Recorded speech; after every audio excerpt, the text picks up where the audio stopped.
बच्चों, जैसा कि आज आप लोगों को क्वेश्चन नंबर सेकंड से बताना है। सबसे पहला काम बेटा ये देखते हैं कि लिखा क्या है। पहले ये देखिए, सिद्ध कीजिए वास्तविक संख्याओं के समुच्चय R। जब समुच्चय R लिखा होता है तो यहाँ पर समुच्चय R का मतलब रियल नंबर से है बेटा, ठीक है। और बाद में R बराबर दिया तो आप कंफ्यूज मत होना कि R लिखा था वो R बराबर दिया है। एक R का मतलब रियल नंबर से है, कोई सेट है रियल नंबर का, और एक R बराबर उसमें रिलेशन है। तो हमने बताया था रिलेशन भी सेट का सबसेट होता है। तो सेट आपको पता है क्या है, रियल नंबर। तो बेटा यहाँ पर R का मतलब यहाँ पर किससे, रियल नंबर, वास्तविक संख्याओं से। और इधर रिलेशन R बराबर एक रिलेशन दिया गया है। क्या है relation, A, B such that A less than or equal to B square। देखिए बच्चों, अब हमें सिद्ध ये करना है कि ना तो ये स्वतंत्र है, ना सममिति है, और ना ही संक्रमण। बच्चों कोई भी न्यूमेरिकल टाइप के क्वेश्चन होते हैं जिसमें नंबर होती है, उनमें साफ साफ दिखता है कि 1, 1, 2, 2। लेकिन जब कोई कांस्टेंट या वेरिएबल्स टाइप के क्वेश्चन होते हैं तो उनको करने का मेथड क्या है, चलिए देखिए। तो पहला काम सबसे पहले हम चेक करते हैं स्वतुल्य संबंध के लिए। बेटा स्वतुल्य जब हम चेक करते हैं तो हमने आपसे कहा था, जैसे यहाँ पर लिखा है A, B। क्या लिखा है, A, B। तो स्वतुल्य में मतलब सेल्फ में कंपेयर कराना है तो A, A। तो हम यहाँ पर लिखेंगे ARA। क्या लिखेंगे बेटा, ARA, मतलब A का A से संबंध सच दैट किस प्रकार से दिया है बच्चों, A लेस देन और इक्वल टू A स्क्वायर। भाई B की जगह भी A लिखेंगे। तो क्या ये संभव है, आप रियल, ये तो मान लीजिए कोई भी संख्या किसी के स्क्वायर से लेस देन और इक्वल टू हो सकती है, हाँ हो सकती है, लेकिन इक्वल नहीं हो सकती। समझ में आया क्या? तो यहाँ पर क्या लिखेंगे, A does not less than और इक्वल टू A स्क्वायर। जैसे मान लीजिए हमने 1 लिया, आप सोचेंगे सर 1 का स्क्वायर तो 1 आ गया, लेकिन 2 लेंगे तो 2 का स्क्वायर कितना आएगा, 4। तो कहने का मतलब ये इक्वल तो आएगा नहीं। स्वतुल्य में क्या होना चाहिए, A का A से रिलेशन सेम दिखना चाहिए। नहीं समझ में आया? तो यहाँ पर क्या होगा, ऐसे 2 रखेंगे, यहाँ क्या आ जाएगा 4, तो 2, 4 आएगा। और हमने क्या बताया, स्वतुल्य में क्या देखते हैं, सेल्फ का सेल्फ, जैसे 2 लिया तो 2 से ही 2, 2 आना चाहिए, 3, 3 आना चाहिए। समझ में आ रहा है कि नहीं आ रहा? अब आप ये सोचेंगे कि सर 1 आ रहा है, 1, 1 आ रहा है, 1 रखिए तो 1 का स्क्वायर 1 आएगा। तो हमने आपको ये भी बताया था स्वतुल्य में कि ऐसा नहीं कि एक अवयव आ जाए तो ये स्वतुल्य हो गया। दिए गए समुच्चय, समुच्चय क्या दिया है, रियल नंबर। रियल नंबर में तो सभी नंबर्स होती है, तो सभी नंबर्स के लिए क्या ये स्वतुल्य नियम को सत्यापित करेगा, नहीं करेगा। तो यहाँ पर लिख सकते हैं, अतः दिया गया संबंध कैसा नहीं है बच्चों, स्वतुल्य नहीं है। मान लीजिए हिमांशु बेटा ये लिखा होता कि A is equal to B, यहाँ पर A लेस देन और इक्वल टू की जगह लिखा होगा इक्वल टू B, और फिर मैं आपसे पूछता क्या ये संबंध स्वतुल्य है। जैसे मान लीजिए संबंध होता है A बराबर B, तो A का मान आप कुछ भी लीजिए बराबर A के आएगा। कहने का मतलब है A, A करेंगे तो A बराबर A हो जाएगा। मान लीजिए हम 1/2 लेते हैं तो रियल नंबर है तो 1/2 आएगा, 5 लेते हैं तो 5 आएगा। तो उस स्थिति में ये क्या होता है, स्वतुल्य होता है। ठीक है ना? तो बच्चों यहाँ पर स्वतुल्यता की जांच हो गई। अब बात आती है किसकी, सममिति। तो बच्चों सममिति संबंध कैसे चेक करते हैं,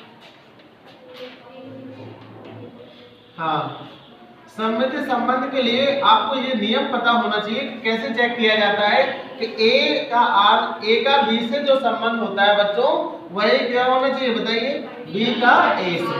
अगर ये स्थिति बनती है कि A का B से संबंध है वही B का A से होना चाहिए। तो पहले हम A और B करते हैं। तो बच्चों जब A और B करते हैं तो इस रिलेशन सेट क्या दिया है, रिलेशन बताइए, A लेस देन और इक्वल टू B स्क्वायर। तो ये हो जाएगा A लेस देन और इक्वल टू B स्क्वायर। समीकरण नंबर क्या हो गया, फर्स्ट। जरा B आर ए निकालिए, तो B आर ए से क्या हो जाएगा बेटा, A की जगह B लिखना है तो B लेस देन और इक्वल टू A स्क्वायर। समीकरण नंबर सेकंड। समीकरण 1 और 2 से आपको स्पष्ट लग रहा होगा। क्या स्पष्ट लग रहा है बेटा? 1 और 2 से क्लियर है कि ए आर बी, बोलो बच्चों, does not equal to B R B. अतः दिया गया संबंध कैसा नहीं है बेटा? सममिति नहीं। क्या समझ में आया? तीसरा रिलेशन कैसे करते हैं चेक? संक्रमक संबंध के लिए ध्यान दीजिए, संक्रमक संबंध में आपको 2 इक्वेशन बनानी पड़ती है। क्या होता है? आपको याद होगा कि अगर ए आर बी और समीकरण 1 दिया है और क्या होगा बेटा? बी आर सी, ये रिलेशन में हो, सी अपनी तरफ से मान लेते हैं कोई अवयव, तो रिजल्ट क्या निकलना चाहिए बेटा?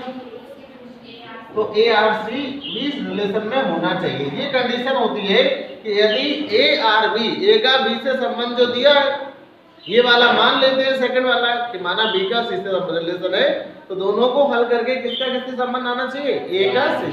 तो बच्चों ए आर बी का मतलब क्या है बताइए जल्दी से?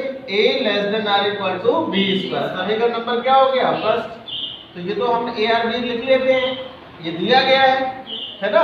यहाँ पर लिख सकते हैं आप लोग कि गिवन है ये। और सेकंड वाला मान लेते हैं, माना, बोलो बच्चों, बी आर सी, तो ये क्या हो जाएगा? B less than are equal to C square. समीकरण नंबर 2। अब समीकरण 1 और 2 को जब सॉल्व करोगे तो a equal to C square आएगा क्या? नहीं आएगा भाई। a less than are equal to C square आएगा? नहीं आएगा। तो लिखेंगे समीकरण 1 और 2 से स्पष्ट है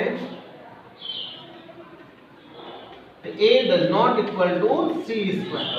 अतः दिया गया संबंध ना स्वतुल्य है, ना सममिति है और ना ही संक्रमक। समझ में आया? तो नोट कर लो इसको।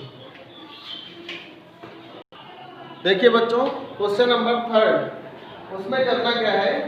लिखा है जांच कीजिए क्या ये जो संबंध दिया है और उसमें एक कंडीशन भी दी गई है। बेटा देखिए, एक बात हमेशा याद रखिए, कोई समुच्चय जब दिया जाता है तो उसको हम a बराबर मान लिया, कुछ भी मान सकते हैं। और a बराबर कितना दिया है बेटा? इसमें 1 से लेकर 6 तक, 1 2 3 4 5 6। आपको बताया था रिलेशन क्या होता है। रिलेशन है क्या? सबसेट, यानी इसी सेट के अवयव तो होंगे उसमें, इससे ज्यादा तो हो नहीं सकते। तो जो रिलेशन दिया उसको पहले हम उस फॉर्म में कन्वर्ट कर लें। क्या है रिलेशन बताइए बेटा? हाँ बेटा, उसमें रिलेशन डिफाइन है a, b such that b equal to, हाँ बच्चों आपको मैंने अभी बताया था कि अगर कोई नंबर वाले क्वेश्चन दिए जाते हैं तो आप लोग क्या किया करो, उसको उस फॉर्म में कन्वर्ट कर लो, तालिका विधि में बदल सकते हैं। कैसे? हम मान लीजिए अब जब यहीं से उठाते हैं, a बराबर 1 लिया तो 1 और 1 कितना आया? 2। तो बच्चों हम स्टार्टिंग करते हैं इसको तालिका विधि में लिखना, ठीक है? उससे लिखने से आपको बिल्कुल क्लियर समझ में आ जाता है कि स्वतुल्य है, कि सममिति है या संक्रमक है, ठीक है ना? तो बच्चों हम जरा अवयव यहाँ से a बराबर 1 को उठाते हैं, क्योंकि a और b दोनों लाई किसमें कर रहे हैं? सेट में। सेट जब दिया जाए तो आप ये ध्यान रखिए कि उसको क्रमित युग्म में बदल दिया करिए रिलेशन को। तो बच्चों a बराबर 1 लिया आपने, तो b का मान क्या आ गया? 2। ये चेक कर लो, 1 2 इसमें लाई कर रहे हैं। अब बेटा a बराबर हमने 2 लिया तो 2 और 3, देखो दोनों लाई कर रहे हैं इसमें। फिर बेटा a बराबर हमने 3 ले लिया, 4, फिर 4 ले लिया बेटा 4, फिर 5 ले लिया, 6 ले लिया। क्या ले सकते हैं 6? नहीं। क्यों? क्योंकि 6 लेने पर ये 7 आ जाएगा, वो 7 इसका पार्ट है क्या? नहीं है। तो हम लोग यहाँ पर इस तरह से ऑर्डर्ड पेयर बना लेते हैं। बच्चों ऑर्डर्ड पेयर में करने से आपको सब कुछ दिखने लगता है। अब मैं आपसे कहूँ क्या ये स्वतुल्य है? नहीं है। क्यों नहीं है बच्चों? स्वतुल्य का मतलब है जो जो किसी समुच्चय में अवयव दिए हैं उनको स्वयं में सेल्फ में जब कंपेयर कराते हैं तो उसकी इमेज होना चाहिए सेल्फ में। तो बच्चों यहाँ 1,1 होना चाहिए था, तो क्या है इसमें? 2,2 है। तो जब कोई भी अवयव की इमेज है ही नहीं इसमें तो ये स्वतुल्य नहीं है। चलिए अब आता है सममिति। सममिति में हम इसमें से कोई भी पेयर उठा सकते हैं बेटा, ऐसा नहीं कि ये उठाए ये। आप मान लीजिए इसी को ले लिया, क्या लिखेंगे? लिखने का मेथड समझ में आया? पहले लिखना 1,2, बोलो बच्चों, बिलोंग्स टू आर, यहाँ पर क्या है, ये दिया गया है। तो बच्चों सममिति तभी होगा जब 2, 1 भी किसमें होगा, आर में। तो क्या 2, 1 आर में दिख रहा है, नहीं, अतः दिया गया संबंध सममिति नहीं है। कुछ समझ में आया कि नहीं है? मान लीजिए 2, 1 यहाँ पर होता, हम मान के चलते हैं कि 2, 1 भी इसमें है, तो बच्चों अगर वो है तो केवल एक एलिमेंट्स का होना संभव नहीं है। यहाँ पर फिर आगे 2, 3 भी देखते हैं, तो 3, 2 भी होना चाहिए। समझ में आया कि नहीं है? तो इसलिए ये संबंध कैसा नहीं है, ना तो समतुल्य है ना ही सममिति। अब बच्चों हम कौन सा एलिमेंट्स उठाते हैं, देखिए संक्रमक के लिए थोड़ा सा आपको ध्यान देना पड़ेगा। संक्रमक संबंध के बारे में मैंने आपसे चर्चा की थी कि हम ऐसे अवयवों को, ऐसे पेयर ऑर्डर्ड पेयर को उठाते हैं जिसका लास्ट वाला एलिमेंट्स पहले वाले एलिमेंट से मिल जाए, मैच कर जाए। यानी डोमेन और रेंज होती है बेटा, पहले वाले की रेंज और दूसरे वाले का डोमेन, प्रांत, पहले का परिसर और दूसरे का प्रांत अगर मैच करें तो उन्हीं अवयवों को उठाते हैं। तो चलिए बच्चों हम किसे 1, 2 ले लें, मान लो 2, 3 भी तो है, इसलिए तो हम लिखेंगे 1, 2 बिलोंग्स टू आर। फिर बेटा क्या दिया है, बोलो जल्दी से, 2, 3 बिलोंग्स टू आर। ये भी रिलेशन में है, ये भी रिलेशन में है। तो बच्चों अगर ये दोनों रिलेशन में है तो 1, 3 भी किसमें होना चाहिए, आर में होना चाहिए। तो देखिए है क्या, तो इसलिए ये कैसा संबंध नहीं है, तो अगर दिया गया संबंध न तो क्या है, समतुल्य है, न सममिति है और ना ही सममिति। तो बच्चों इस टाइप से आप लोग सॉल्व कर लेंगे। चलिए इसको नोट कर लीजिए स्क्रीनशॉट। बच्चों सवाल नंबर 4 जो है बहुत ही इंपॉर्टेंट क्वेश्चन है। आप लोग इसको पढ़ने से आप सेकंड वाले क्वेश्चन को देख के थोड़ा कंफ्यूज हो रहे होंगे कि सर उसमें ऐसा था नहीं, इसमें क्यों है, अभी मैं बताता हूँ आप लोगों को। बच्चों इसमें भी वही कंडीशन है कि रियल नंबर्स के लिए सेट क्या है, रियल नंबर्स का, और संबंध क्या है, रिलेशन आर इस तरह से डिफाइन है such that A less than are equal to B. उस वाले क्वेश्चन में था यहाँ स्क्वायर था, शायद था ना बच्चों, यहाँ पर स्क्वायर नहीं है लेकिन सिंगल टर्म्स है a less than are equal to B. इसका मतलब होता है कि a का मान जो है b से बराबर और छोटा है। इतना समझ में आया कि नहीं आया? अब बच्चों पहले हम स्वतुल्यता की जांच करते हैं। तो आप लोगों से मैंने कहा था कि स्वतुल्य संबंध कभी भी चेक करना हो तो आप लोग क्या करते हैं, बताइए बच्चों, a और a, इसका मतलब क्या होगा बताइए, a लेस देन a। तो बच्चों इससे क्या क्लियर हो रहा है, आप a का मान कुछ भी रखिए, आपने a 1 रखा है जैसे मान लीजिए, तो यहाँ क्या आएगा 1, 2 रखोगे 2 आएगा, 3 रखोगे 3 आएगा। लेकिन यहाँ पर जो सभी अवयव है उनकी सेल्फ में इमेज बनेगी कि नहीं बनेगी, बताइए। 1 रखेंगे तो 1 आएगा, यहाँ पर आप 2, 2 रखिए 2R2, 2 less than are equal to 2 आएगा। लेकिन अगर बेटा यहाँ पर ये ना होता, जैसे ये लिखा होता, हाँ ध्यान दीजिए, कभी कभी ऐसा दिमाग में क्वेश्चन आ जाए कि सर अगर ये इक्वल ना होके लेस देन होता तो क्या ये स्वतुल्य होता, नहीं होता बेटा। तो ये स्वतुल्य नहीं होता। क्यों नहीं होता, क्योंकि यहाँ पर देख रहे हो, जैसे मान लीजिए हम 1 लेते हैं तो 1 क्या 1 से लेस देन होता है क्या, नहीं होता है। 2 क्या 2 से लेस देन होता है, नहीं होता है। तो फिर ये संबंध कैसा संबंध नहीं होता बेटा, स्वतुल्य नहीं होता। लेकिन यहाँ पर सिंबल क्या है, less than are equal to, इससे पता चलता है कि बराबर तो है इसके। तो बच्चों दिया गया संबंध कैसा संबंध है बताइए जल्दी से, स्वतुल्य है। तो आप लिख सकते हो कि नहीं। अब बात आती है सममिति, प्रोसेस समझ में आ गया। सममिति संबंध में क्या होता है बेटा, a और b, बोलो बच्चों, इसका मतलब क्या हुआ, a less than are equal to b। समीकरण नंबर क्या हुआ, फर्स्ट। b और a, इसका मतलब क्या हुआ बताइए, b less than are equal to a। अब कुछ बच्चे सोच रहे होंगे कि ये सर बराबर है कि नहीं, ये दिमाग में बहुत ज्यादा कंफ्यूजन क्रिएट हो रहा होगा। तो मैं आपको बता दूं, a और b का मतलब a बराबर आपने मान लिया 2, b बराबर ले लिया 3, तो आप समझ सकते हो कि 2 लेस देन 3 है ना। भले ही इक्वल नहीं है बट लेस देन तो है, एक कंडीशन फॉलो कर रहा है। अब इसका उल्टा, क्या 3 लेस देन 2 हो सकता है बताइए बच्चों, 2 3 से तो छोटा है, और सममिति क्या कहता है कि अगर a लेस देन b है तो b लेस देन और इक्वल टू a होना चाहिए, यही तो होता है सममिति। तो बच्चों देखिए कि a का मान हमने 2 लिया है और b का मान 3 लिया है, तो ये कंडीशन दी गई है कि 2 का मान 3 से बराबर या छोटा है, तो छोटा है ना ये 3, 2 का मान 3 से छोटा है। और सममिति में क्या होता है, जब 2 3 से छोटा है तो 3 2 से भी होना चाहिए। तो बच्चों क्या 3 का मान 2 से छोटा हो सकता है कभी? होगा क्या? नहीं होगा। तो यहाँ पर लिखेंगे डज नॉट इक्वल टू ए। तो इससे क्या क्लियर हो रहा है, दिया यहाँ लिखेंगे समीकरण 1 और 2 से क्या है क्लियर, ये स्पष्ट हो रहा है कि A R B does not equal to B are.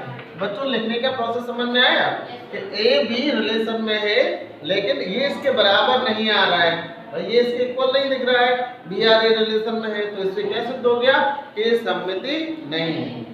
सबसे अच्छा तरीका होता है अगर आप एग्जाम्पल देके समझ लेंगे तो आपको कभी कंफ्यूजन नहीं होगी। a बराबर 2 मान लिया हमने, b बराबर 3, आपको पता है 2 भी रियल नंबर होती है और 3 भी रियल नंबर होती है, तो हमने इसी सेट से तो 2 एलिमेंट्स उठाए। अब तीसरा आता है संक्रमण। संक्रमक संबंध में क्या होता है बेटा, यहाँ पर क्या लिखा है a आर b का मतलब क्या है बताइए, a less than are equal to b। समीकरण नंबर हम मान लेते हैं दूसरा समीकरण b आर c, ये मान लिया हमने कि b less than are equal to c। समीकरण नंबर 2, समीकरण 1 और 2 को जब सॉल्व करोगे तो आप लिख सकते हो कि a less than are equal to c, अतः a c belongs to r। बच्चों ऐसे समझ में नहीं आ रहा है तो मैंने फिर से आपको याद दिला दें कि हम मान लेते हैं कि a बराबर हमने मान लिया 3, b बराबर मान लिया 4 और c बराबर मान लिया 5। ठीक है। अब कुछ बच्चे सोच रहे होंगे कि सर यही सीक्वेंस क्यों माना आपने, 0 1 इस तरह आप मान लीजिए, लेकिन ये ध्यान रखिए कि हमें इस तरह से इसलिए मानना है कि पहले कंडीशन में 3 लेस देन होना चाहिए 4 से, देखो है ना 3 का मान ये दिया गया है रिलेशन में दिया तो रिलेशन के हिसाब से मानना पड़ेगा हमें। 3 का मान 4 से छोटा है, दूसरे में माना है कि b का मान c से छोटा होना चाहिए, तो आप देख रहे हैं b हमने 4 माना है तो 4 का मान 5 से छोटा है कि नहीं बताइए जल्दी। 3 का मान 4 से छोटा है, ये दिया है संबंध में इसलिए 3 और 4 लिया मैंने।